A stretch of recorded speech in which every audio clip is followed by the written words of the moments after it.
Gracias a ti, Carlos. Bueno, solo del Centro de Estudios Libertarios ya no soy la directora porque parece que yo me fui más al lado conservador. Con todo lo que está pasando, uno como que ya es mucho el deseo, por decirlo en términos como corresponde a nuestra conversación de hoy. Eh, lo que quiero plantearles es la posibilidad de que reflexionemos sobre asuntos de fondo. Eh, Quiero mostrarles 10 puntos que para mí son clave en lo que está sucediendo. Y luego quiero profundizar en ciertos diagnósticos para aportarles a ustedes una mirada extra, distinta, porque ya, como ustedes han dicho, han hablado de la Constitución o del proyecto de nueva Constitución, el mal llamado mamarracho, porque por Dios que está bien diseñada la destrucción del país. Así que mamarracho no es. Es un plan y es una estrategia clara y definida. Y si ustedes quieren saber muy bien, hoy día algo vamos a ver con este libro, que es Los peligros de la plurinacionalidad, se los recomiendo. El camino de Bolivia para acceder al mar. Rodrigo Ugalde Prieto. Es bien cortito, ¿eh? Pero contra esto vamos a estar peleando muchos años. Así que, aunque gane el rechazo, vamos a tener que seguir aquí. Y lo que decía don Pedro, si no me equivoco, si es que me acuerdo bien de su nombre, de defendernos. Acá un llamado a la multigremial, un llamado a quienes entienden la importancia del derecho a la autodefensa.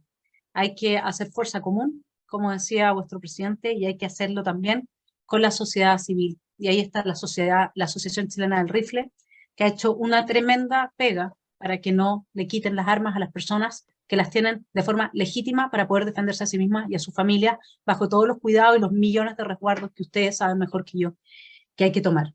Así que dicho eso, yo los invito a que la fuerza común aquí es lo único que nos va a permitir enderezar un rumbo que está muy chueco, porque les quieren que les diga una cosa, nosotros estamos frente a un proceso revolucionario acá, de eso no cabe la menor duda, y este proceso revolucionario goza de muy buena salud, porque fíjense ustedes que el 44% de los chilenos, según las últimas encuestas que se publicaron, no le importa que el sistema político diseñado en este proyecto de nueva constitución, cuya finalidad es la destrucción del país, y de ahí les voy a decir por qué, nos plantee dos posibilidades. Usted va a tener un presidente, va a tener una Cámara de Diputados, porque vamos a usar la U, porque queremos ser realmente inclusivos, ¿sí? Estas son ironías, pero yo creo que hay que empezar a ironizar y que usar el sentido del humor, porque ya no podemos estar cayendo más en la tontera que el género, que esto, que lo otro, con lo que están destruyendo todas las bases de la civilización cristiana occidental. Si sale un presidente rojo y la Cámara de Diputados tiene mayoría roja, usted tiene una tiranía, así como está diseñado el sistema político en el proyecto de nueva Constitución. Si el presidente es azul y la Cámara de Diputados es roja, entonces tiene ingobernabilidad total. O sea, las dos opciones políticas que tiene Chile a partir de este proyecto para su destrucción son tal cual, su destrucción, o la tiranía o el caos, o la anarquía. Eso en cuanto al sistema político. Al 44% de los chilenos no les importa. Van a aprobar. ¿Sí?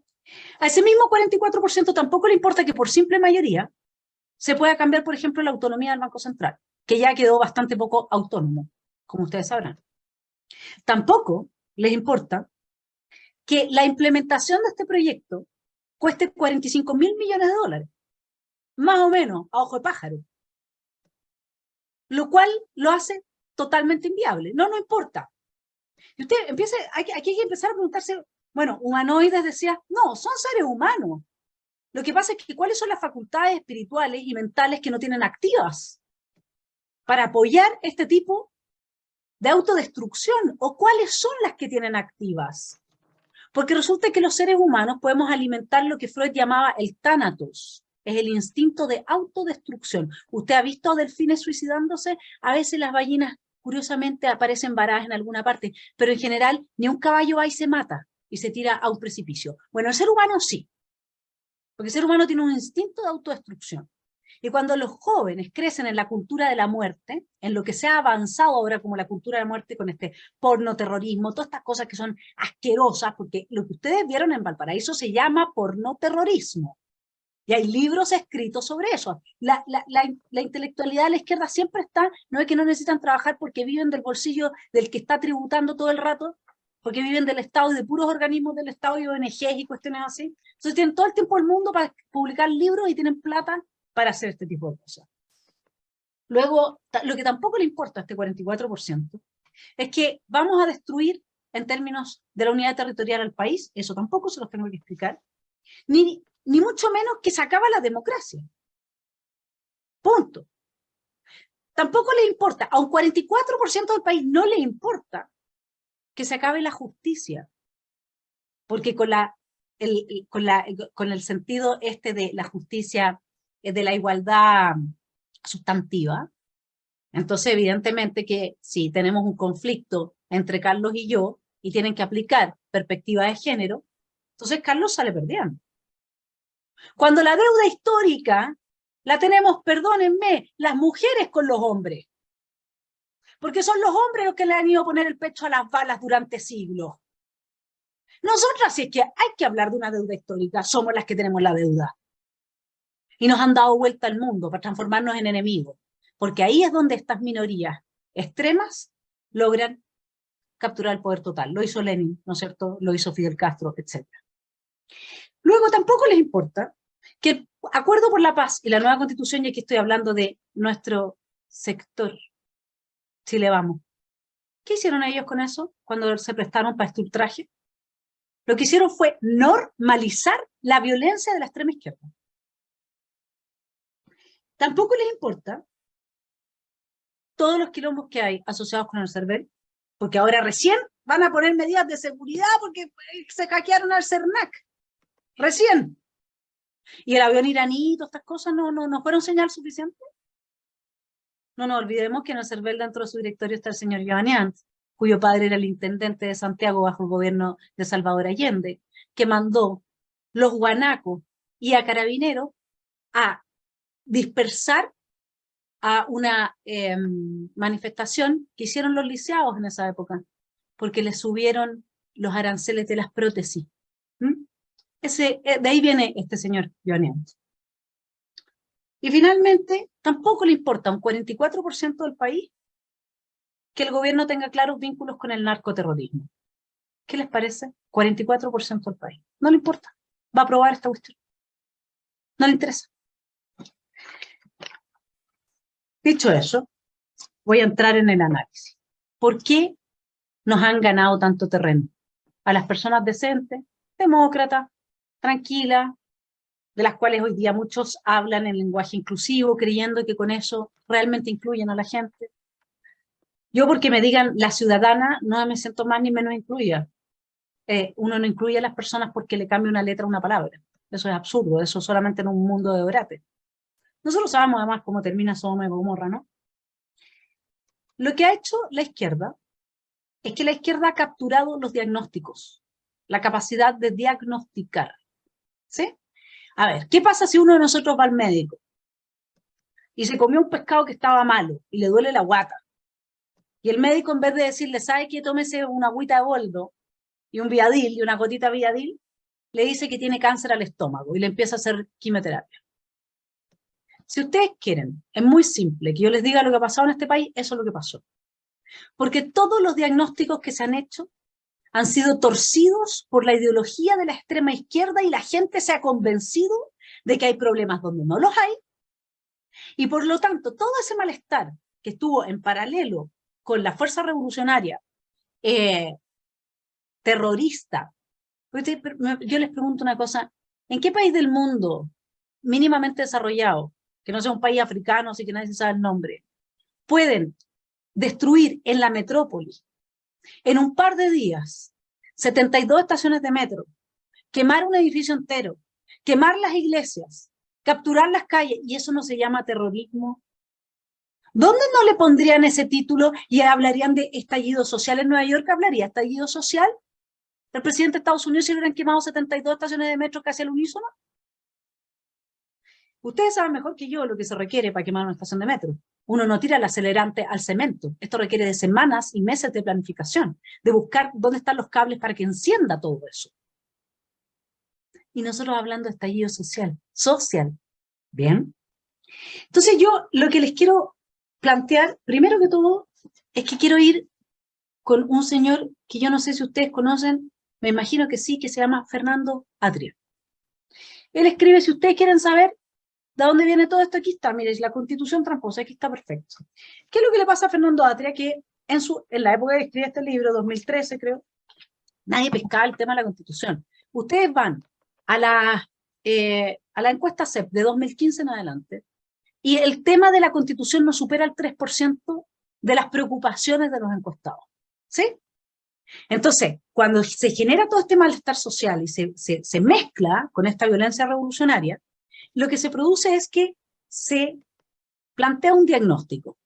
¿Y quién gana? Este señor gana.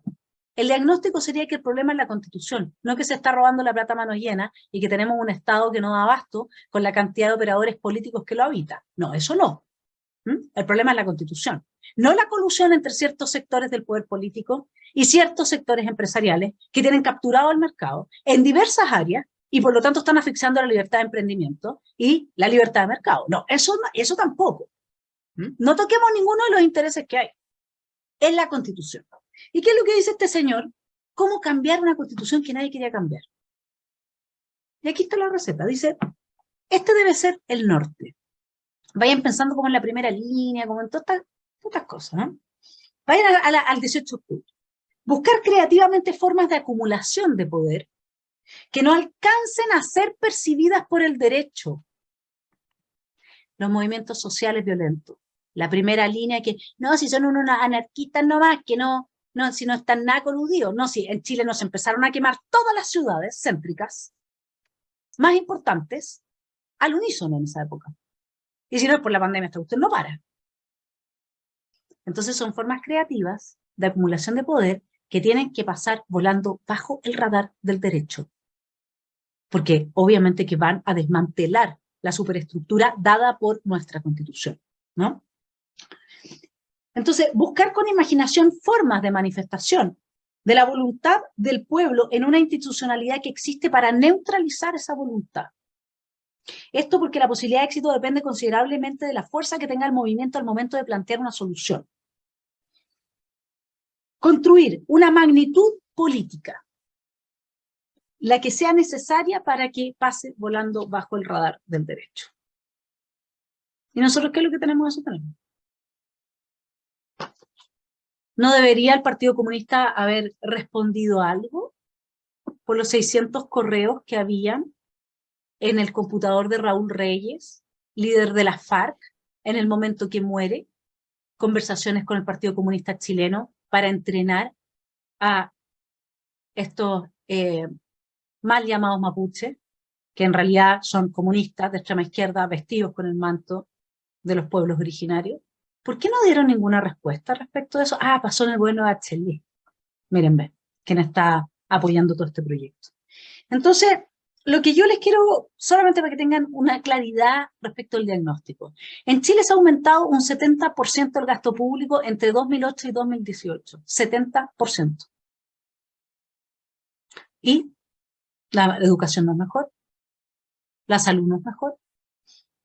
El gasto real se multiplicó 500% desde 1990, creciendo a un ritmo 50% mayor que el ingreso per cápita. Y tenemos 1 millón de funcionarios estatales y deuda récord. Si ustedes se van a todo el diagnóstico que se ha hecho, es que el problema es la desigualdad. Y cuando uno les dice, no, pues que no es la desigualdad, porque mira, te voy a contar una cosa. Según nos revela un informe del PNUD del año, la desigualdad viene bajando en Chile sistemáticamente desde el año 2000. No les voy a leer el coeficiente Gini, porque no tiene ningún sentido. Los datos de la encuesta CACEM, que se usan para medir la desigualdad, lo dicen con meridiana claridad, mientras el 10% más rico de la población ha aumentado sus ingresos en un 30%, los 15 años, entre 2000 y 2015, el 10% más pobre los aumentó en un 145%. Y vamos caminando bien. Ahora, el problema entonces es que todos los diagnósticos que nosotros hemos hecho y todo lo que nosotros estamos viendo es falso. Todo es falso. Y por eso está todo el mundo tan perdido. Ustedes saben quién gobierna en las tinieblas, por darle una lectura teológica, ¿no? En el caos, a río revuelto, ganancia pescadores. Entonces, Si ustedes, ahora volvamos a las magnitudes que tienen que pasar volando bajo el radar del derecho. Yo estuve, no me acuerdo qué año en Venezuela, llevaba Chávez 2, 3 años gobernando, y me traje este libro, Rebelión en Proceso. Dilemas del movimiento popular luego la rebelión del 13 de abril. Este es el manual de esta gente para hacer la rebelión. Y yo les quiero leer una pequeña partecita. Acuérdense de nuestros héroes del Festival de Viña, que Kramer imitó también, ¿no? Ya entre nuestros corredores nacionales desde un principio se hizo muy difícil reconocer a un vándalo como el constructor de un nuevo orden político. Al vándalo como el constructor del nuevo orden político. Político y social. Y un contribuyente, estamos hablando del vándalo, de altura, en el intento indetenible de superar el macabro mundo del imperio capitalista global. El vándalo. Acabamos de dar entonces con la primera explicación a uno de nuestros grandes problemas. ¿Por qué era necesario que se bajaran las contenciones que habían en la frontera y que entrara toda la inmigración que ha entrado? Por supuesto que ha entrado gente buena, ha entrado gente a aportar también, pero nos trajeron a todos los vándalos que no teníamos para hacer este proceso. Eso es una invasión. A los niveles que nos han traído gente es una invasión. Necesitaban a ese vándalo porque no era suficiente con los que tenemos acá. Y han seguido entrando, como dice, denuncia Mochati, a un nivel mucho mayor que los que entraban bajo el gobierno de Piñera diariamente. ¿Qué están preparando?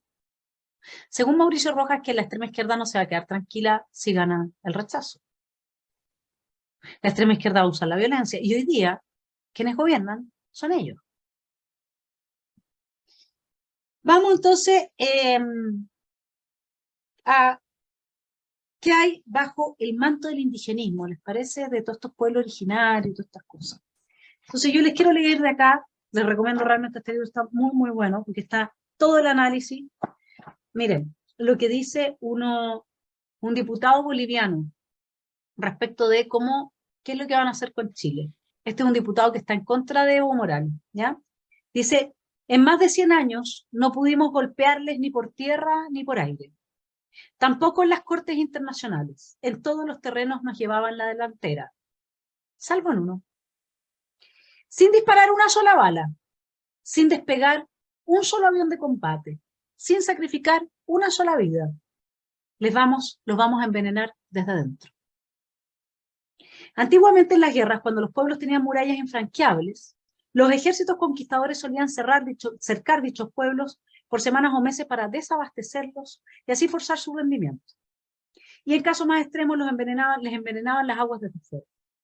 Esto último está haciendo Linera, envenenarnos a nosotros las aguas desde afuera.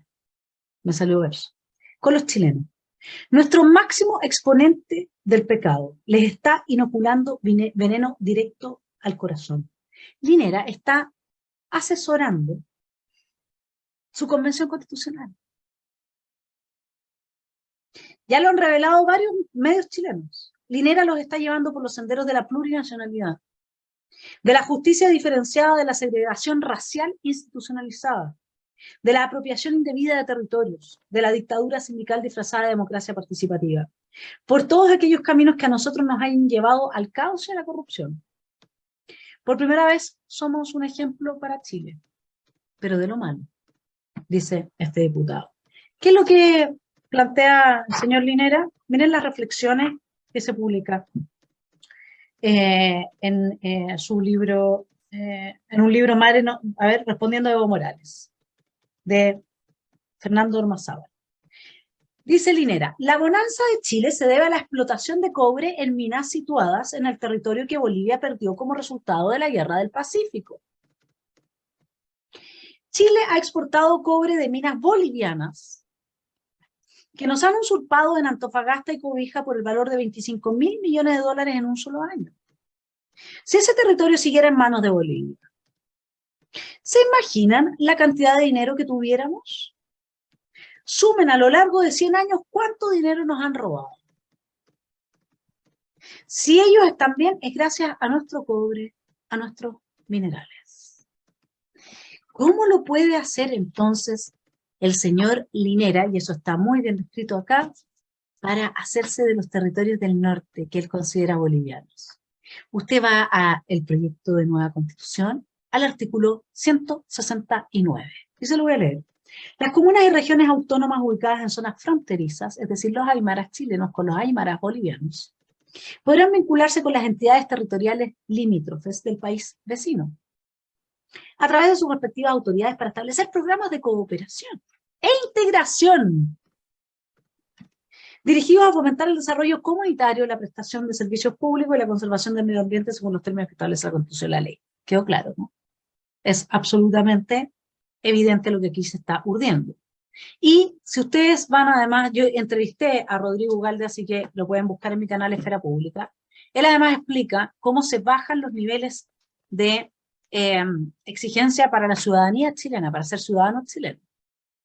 Entonces, todo el que pase después de 5 años en Chile, todo el que esté acá va a ser ciudadano chileno. Y si usted tiene diseñado una institucionalidad que va a tener cupos preferentes siempre para la toma de decisión de quien racialmente pueda comprobar tener un origen étnico, que no sé qué clase de nazi vamos a tener que traer acá para que hagan sus experimentos en laboratorio y ver quién es más puramente de la raza que los otros, ¿no es cierto? Bueno, entonces ahí lo tienen, va a estar capturado este país, ese es el objetivo del indigenismo. Ahora, los quiero llevar a otro tema, porque vamos a volver a ese tema, pero después. ¿Qué hay detrás de la igualdad sustantiva? Esto de que, porque yo he sufrido toda mi vida por el patriarcado, que no vamos a negar aquí las mujeres que hemos sufrido por un cierto machismo que existe y que por Dios que a las mujeres les gusta fomentarlo también. La que haya tenido suegra que me diga, no, no es así. ¿Ah? Doña Tremebunda, puta, qué machista Doña Tremebunda, ¿no? Claro, pues si no me venga ni con cosas, ¿sí? Porque algún beneficio había también. ¿Mm? Entonces, ¿qué hay detrás de la igualdad sustantiva?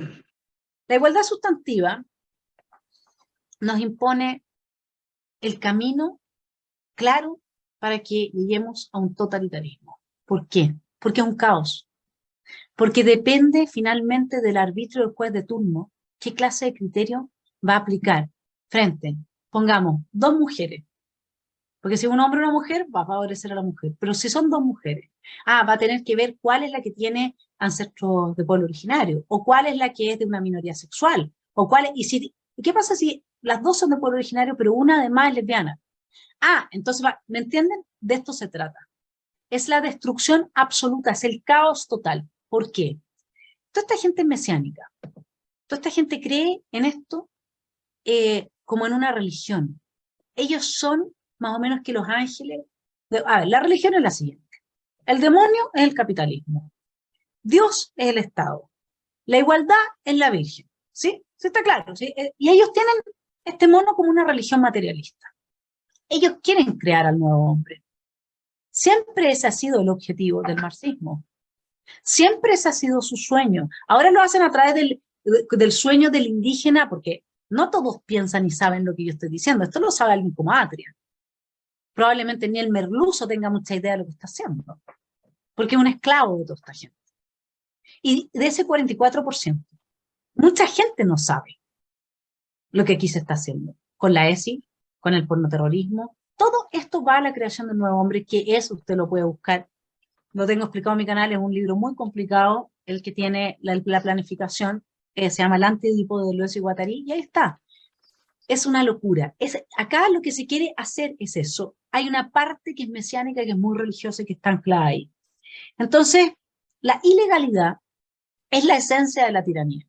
La ilegalidad. Es imposible que se pueda considerar legal o justo una justicia basada en la igualdad sustantiva. Es completamente imposible. Nadie, eso no va a tener nunca legitimidad. Es imposible. Pero luego, una vez que se instala esta ilegalidad, evidentemente que se van tensionando cada vez más las sociedades. Les explico por qué. Porque la incerteza jurídica genera ausencia total de inversión, ausencia total de un mercado que funcione, la destrucción del aparato productivo, es decir, pobreza. Eso es lo que genera la incerteza jurídica. Y la igualdad sustantiva apunta a eso, a que seamos todos como dijo Joaquín Lavín, más pobres pero más felices. Esto es toda una agenda. Esto no es broma, ¿sí? Ahora, cuando todos son más pobres, ¿qué pasa si alguien está con hambre? Está dispuesto a matar por comer. La pobreza y la delincuencia tienen un vínculo directo. La delincuencia que es por pobreza, digamos. Entonces, y eso es lo que uno, por eso es que arrancan los venezolanos, una gran mayoría de ellos del socialismo al siglo XXI. Y ahí se instala el terror,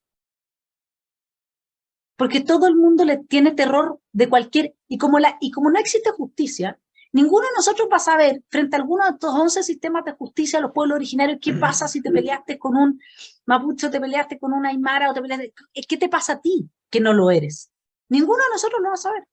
Por lo tanto, el juez va a poder hacer lo que quiera. Y como ustedes ya vieron que el Consejo de la Justicia, prácticamente, que va a determinar quiénes son los jueces y cómo funciona todo esto, va a ser un poder absolutamente al servicio de la política.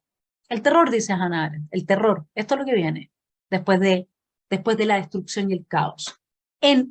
Digamos que es la primera, pero luego se instala el terror, de que todos muertos de hambre, todos con miedo, todos, ¿no es cierto? Bastante se vivió esa dinámica con la gente del MIR y todo lo que se empezó a desarrollar en la época del 70. El terror es la realización de este tipo de movimientos políticos como el que está a la base del indigenismo y del socialismo del siglo XXI. Su objetivo principal es hacer posible, véanlo ustedes, que la fuerza de la naturaleza o la historia discurra libremente a través de la humanidad. Lo voy a dejar ahí porque lo voy a explicar.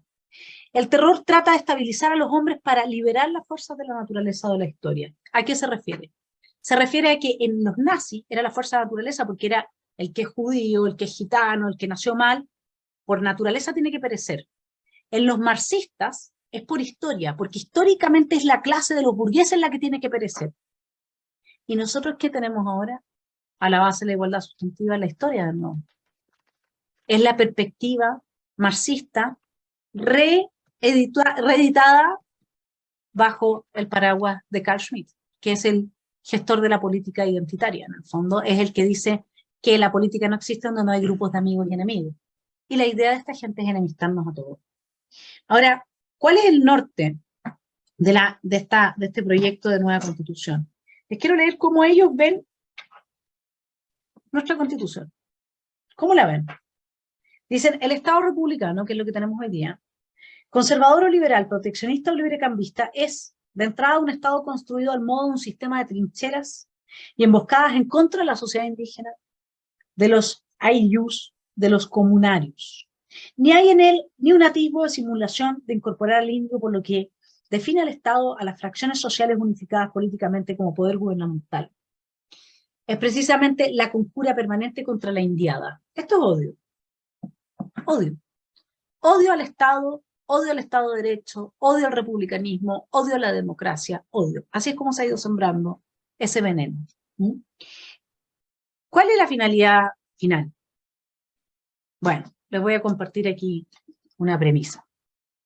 Yo mi área de especialización es teoría política, por lo tanto me dedico a entender los procesos de fondo a través de la inteligencia de la gente, cómo los va desarrollando. Hugo Chávez y Maduro descubrieron la fórmula para no sucumbir frente a las crisis de mercado que genera el socialismo. Ustedes saben que el muro de Berlín cayó porque la Unión Soviética ya no se sostenía económicamente. Saben que China tuvo que abrazar el capitalismo porque si no, ya los millones de muertos y todos los experimentos que hicieron fueron un desastre. ¿Qué descubrió Hugo Chávez? Que incluso ni siquiera dependen del petróleo. Si PDVSA hoy día ni siquiera produce. ¿De qué vive esta gente? Yo le voy a decir de qué vive. Vive de los consumidores de droga de Europa y de Estados Unidos. La narcodictadura es el régimen que inaugura el socialismo del siglo XXI. Y la idea es transformar a todo el Cono Sur en un gran paño planetario de producción de droga, en que las élites se mantengan viviendo con unos privilegios como les gustan a ellos, que nosotros los conocemos, el resto de la gente viva absolutamente esclavizada, como pasa en Venezuela, que una vez al año Maduro les regala el pernil para que celebren las Navidades. Se llama la ley del pernil y Maduro es el gran líder porque les regala un pernil. ¿Mm? Y por mientras, y Europa y Estados Unidos sostienen estos regímenes, ya ni siquiera tienen que producir petróleo. Nada. ¿Y por qué es tan importante la narcodictadura en todo el Cono Sur? Porque con eso bajan los costos de producción. Porque la droga, al ser ilegal, los únicos costos que tiene están puestos por su ilegalidad. Es decir, el momento de producirlo y el momento de venderlo, ¿cierto? Entonces, si yo tengo Temucuicui, donde no entra el Estado, yo puedo tener toda la droga, todas las plantas, marihuana, todo lo que yo quiera ahí. Y después puedo poner, pues este es el fenómeno de Colombia, extrapolado al resto de Latinoamérica. Entonces, me queda un solo costo, que es el del ingreso al mercado, al consumidor final. Y con la droga yo me puedo comprar a todo el mundo. Y eso es lo que está en juego acá. Esto es una narcodictadura, lo que se está avanzando. Por eso es que se quiere desmembrar al país. Y por eso es que es tan importante que Bolivia tenga salida al mar, porque es uno de los principales productores de coca del mundo. Aquí no hay otra cosa. ¿Ustedes vieron los videos de Evo Morales cómo vivía en un palacio? No hay otra cosa. Y todo está encubierto de estos diagnósticos. Y es una farsa. Darica Punta Arenas. Usted, si todavía le falta algún tipo de comprobación empírica para lo que yo estoy diciendo respecto a lo de la narcodictadura y que este proyecto de nueva constitución eso es lo que propone, se puede ir a leer el artículo 30 y el 31 del proyecto. En el artículo 30 dice, ninguna persona privada de libertad podrá ser sometida a tortura ni a otros tratos crueles, inhumanos o degradantes ni a trabajo forzoso. Bueno, supongo que con esto tendrán que salir todos los viejitos que están en Punta Peuco, porque eso es inhumano, ¿no? Tener a personas de esa edad presas en Punta Peuco. Asimismo, no podrá ser sometida a aislamiento o incomunicación. A nivel constitucional dejaron puesto esto. ¿Ustedes saben cómo manejaron la mafia los italianos? Incomunicando a los líderes de las mafias. Artículo 31. Las personas privadas de libertad tienen derecho a hacer peticiones a la autoridad penitenciaria y al Tribunal de Ejecución de la Pena para el resguardo de sus derechos y recibir respuesta oportuna. Asimismo, tienen derecho a mantener la comunicación. No solamente tienen en el artículo 30 que se prohíbe a nivel constitucional incomunicarlos, sino que en el 31 se les concede explícitamente el derecho a la comunicación. Tienen derecho a mantener la comunicación y el contacto personal, directo y periódico, ¡ja!, con sus redes de apoyo. Pero por favor, esto es más claro, echarle agua. Y siempre con las personas encargadas de su asesoría jurídica, por suerte. Entonces, ¿saben qué es lo que pasa? Que si aquí no nos terminamos de dar cuenta de qué es lo que hay, es porque definitivamente no hemos tenido la calma, porque estamos siendo atacados de demasiado flanco. ¿Sí? Esa es una cosa. Pero me gustaría cerrar esta presentación. O sea, a ver, además, acuérdense que estos señores pueden postularse a cargos de elección popular desde la cárcel. ¿Y ustedes saben cómo lo hacen para asegurarse de salir electos? Como pasó en San Ramón. Comprando. Bueno, extorsionan a la gente, pero ahora fíjese que usted tiene celular. Entonces usted entra a la urna y el narco está esperando. Sácale una foto a tu voto. Listo. Así lo hace. Nosotros vamos directo a una narcodictadura. Ese es el punto. Y desde Chile, si creen los uruguayos, los paraguayos, todos que van a estar tranquilos, se equivocan. Este es un proyecto regional. Y Chile era la clave. Ahora yo les quiero hacer una pregunta. Porque ustedes saben lo que significa ser parte de una institución jerárquica, vertical, recibir órdenes. Ningún país ningún pueblo debiese de poder entregarse completo o por una simple mayoría a la esclavitud. Negar su derecho a ser soberanos. Ninguna persona debiese de poderse entregar a la esclavitud y firmar un contrato de ahora en adelante soy tu esclavo. No en el mundo que vivimos hoy día. En este contexto del siglo XXI, con este globalismo rampante, porque a ustedes les queda claro que además del narcoterrorismo y de la narcodictadura, ya Irán y China han metido hasta el codo la mano en los recursos, en las materias primas de Venezuela. ¿Y ustedes saben lo que tiene Chile? Litio. Y el cambio de la matriz energética pasa por el litio. ¿Sí? Esto es globalismo, puro y duro. El globalismo lo que implica es la destrucción del Estado-Nación. ¿Cómo es el proceso de formación del Estado-Nación? Existe un grupo homogéneo en términos culturales que se vincula desde ciertos códigos comunes que es llamado nación, de un cierto momento de la historia de Napoleón en adelante. Pues dejémoslo así en grueso. Pero, como los kurdos, puede ser nación o calificada nación, pero hasta ahí llegó. ¿Qué tiene que pasar para que haya un país, un Estado-nación?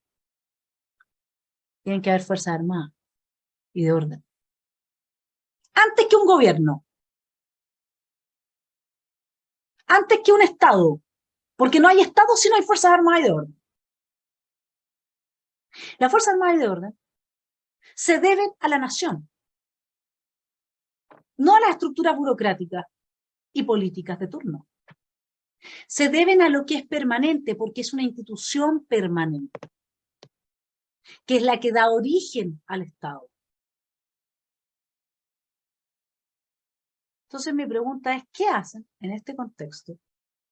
Se los planteo porque no solamente es una pregunta para los hijos, para los amigos de los hijos y para toda la gente que uno conozca, sino que para quienes hoy día forman parte de la fila. Uno se sienta a mirar cómo le desmantelan su país. Y con esto yo no estoy haciendo más que la pregunta que haría Hannah Arendt, que cuando estudia a Eichmann y habla del mal banal y dice, no, es que hay que recibir órdenes. Lo siento, pero hoy día yo tengo que hacer este tipo de preguntas, porque nosotros no tenemos, como sí tiene el pornoterrorismo, que tiene varios libros escritos, nosotros no tenemos ni siquiera un libro de cuál debiese de ser el rol que cabe a las Fuerzas Armadas bajo la amenaza del globalismo y la desintegración de los Estados-nación. Y yo creo que este es un tema del que se tienen que acercar. Y sé que hay un recambio generacional, y sé que ese recambio generacional también afecta a las Fuerzas Armadas. Pero habrá un límite. Y con esto cierro, porque el otro día, conversando de estos temas que a nadie le interesan, con un señor, no sé qué pasa con las Fuerzas Armadas, me dice, no tengo idea de las Fuerzas. Mire, dejemos una sola cosa clara. Comunistas no son. El problema, mi estimado, es que cuando ya están todos con hambre y cuando se requiere, hay que parar la olla, toda la gente se pone pragmática.